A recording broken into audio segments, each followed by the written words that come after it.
ನೀವಿನ್ನು ನಮ್ಮ ಚಾನಲನ್ನು ಸಬ್ಸ್ಕ್ರೈಬ್ ಮಾಡ್ಕೊಂಡಿಲ್ವಾ? ಹಾಗಾದರೆ ಕೆಳಗಡೆ ಕಾಣ್ತಾ ಇರೋ ಕೆಂಪು ಬಣ್ಣದ ಸಬ್ಸ್ಕ್ರೈಬ್ ಬಟನನ್ನು ಒತ್ತಿ.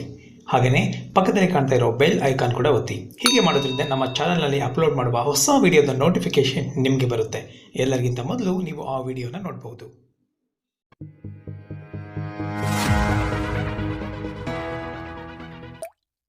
ವೇದಿಕೆ ಮೇಲಿರುವ ಎಲ್ಲ ಅತಿಥಿ ಮಹೋದಯರಿಗೂ, ಮುಖ್ಯ ಗುರುಗಳಿಗೂ, ಗುರು ವೃಂದಕ್ಕೂ ಹಾಗೂ ನನ್ನ ಪ್ರೀತಿಯ ಮಕ್ಕಳೆಲ್ಲರಿಗೂ ಶುಭ ಮುಂಜಾನೆ. ಮೊದಲಿಗೆ ಎಲ್ಲರಿಗೂ ಗಣರಾಜ್ಯೋತ್ಸವದ ಹಾರ್ದಿಕ ಶುಭಾಶಯಗಳು. ಇಂದು ನಾವು ಭಾರತದ 77ನೇ ಗಣರಾಜ್ಯೋತ್ಸವವನ್ನು ಆಚರಿಸ್ತಾ ಇದ್ದೇವೆ. ಈ ಸಂಭ್ರಮದ ಘಳಿಗೆಯಲ್ಲಿ ಮಾತನಾಡಲು ನಾನು ಹೆಮ್ಮೆ ಪಡುತ್ತೇನೆ. ಆತ್ಮೀಯರೇ, ನಮಗೆ 1947ರಲ್ಲಿ ಸ್ವಾತಂತ್ರ್ಯ ಸಿಕ್ಕಿದ್ದರೂ ಕೂಡ ನಮ್ಮ ದೇಶಕ್ಕೆ ತನ್ನದೇ ಆದ ನಿಯಮಗಳ ಚೌಕಟ್ಟು ಇರಲಿಲ್ಲ.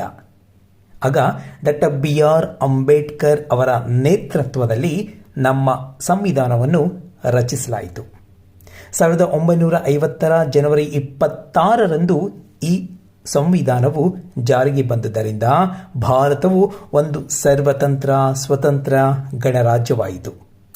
ಅಂದಿನಿಂದ ಈ ದಿನವನ್ನು ನಾವು ರಾಷ್ಟ್ರೀಯ ಹಬ್ಬವಾಗಿ ಗಣರಾಜ್ಯ ದಿನವನ್ನಾಗಿ ಆಚರಿಸುತ್ತಾ ಬಂದಿದ್ದೇವೆ.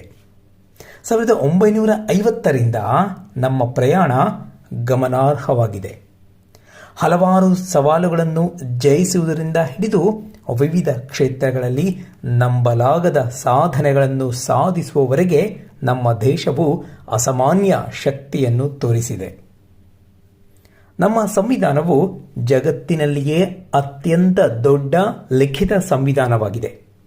ನಮ್ಮ ಸಂವಿಧಾನದ ರಚನೆಗೆ ಒಟ್ಟು 2 ವರ್ಷ 11 ತಿಂಗಳು 18 ದಿನಗಳು ಬೇಕಾಯಿತು.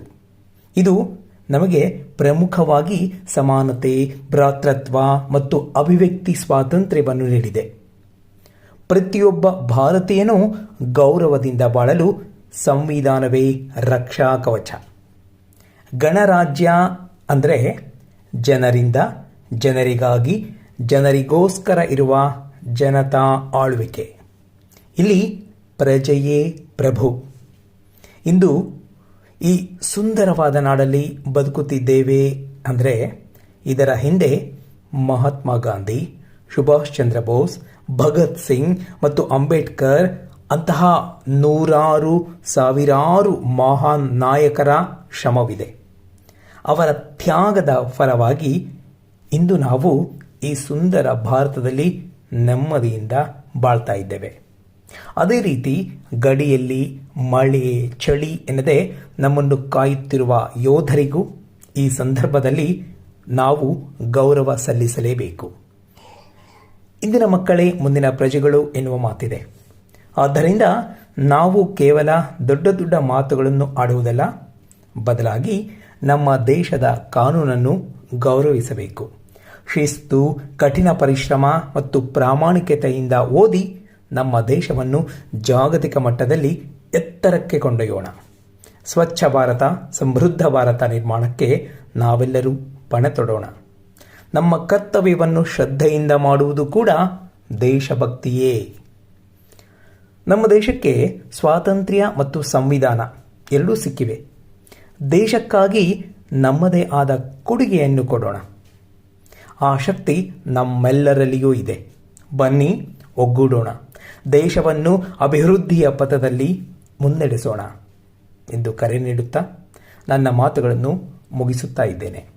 ಅವಕಾಶ ನೀಡಿದವರೆಲ್ಲರಿಗೂ, ಆಲಿಸಿದ ತಮ್ಮೆಲ್ಲರಿಗೂ ಹೃತ್ಪೂರ್ವಕ ವಂದನೆಗಳು. ಮತ್ತೊಮ್ಮೆ ನಿಮ್ಮೆಲ್ಲರಿಗೂ ಗಣರಾಜ್ಯ ದಿನಾಚರಣೆಯ ಹಾರ್ದಿಕ ಶುಭಾಶಯಗಳು. ಜೈ ಹಿಂದ್. ಈ ಭಾಷಣ ನಿಮಗೆ ಇಷ್ಟ ಆದರೆ ಕೂಡಲೇ ಲೈಕ್ ಮಾಡಿ ಹಾಗೂ ಮತ್ತಷ್ಟು ಭಾಷಣಗಳಿಗಾಗಿ ಚಾನಲನ್ನು ಕೂಡಲೇ ಸಬ್ಸ್ಕ್ರೈಬ್ ಮಾಡಿ.